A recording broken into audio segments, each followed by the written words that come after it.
Banjir merupakan bencana alam yang paling sering terjadi di Indonesia.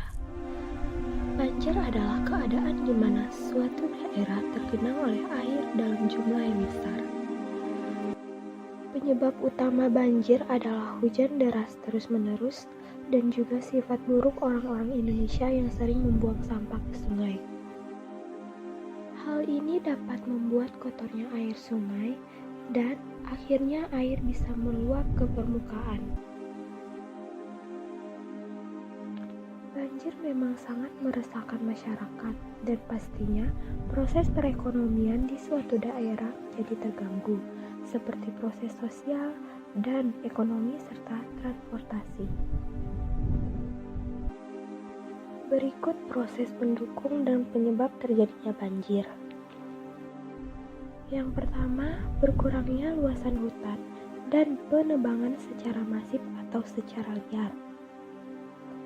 Padahal, hutan di sini berfungsi sebagai daerah penyerap air.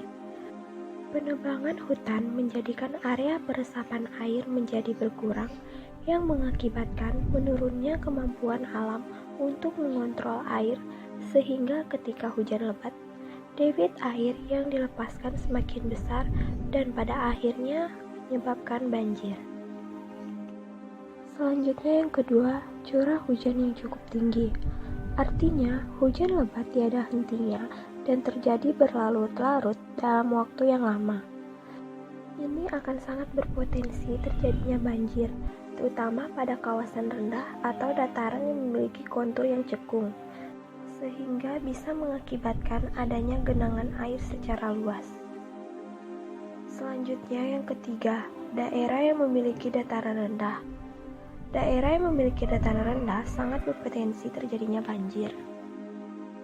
Selanjutnya keempat, drainase yang amburadul atau drainase yang tidak berfungsi sebagaimana mestinya.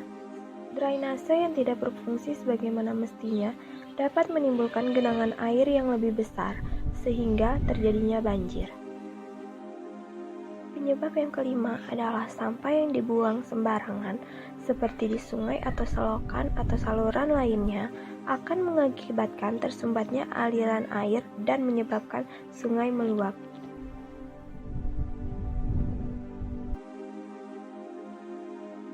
Selanjutnya yang keenam ada sistem tata ruang yang salah kelola.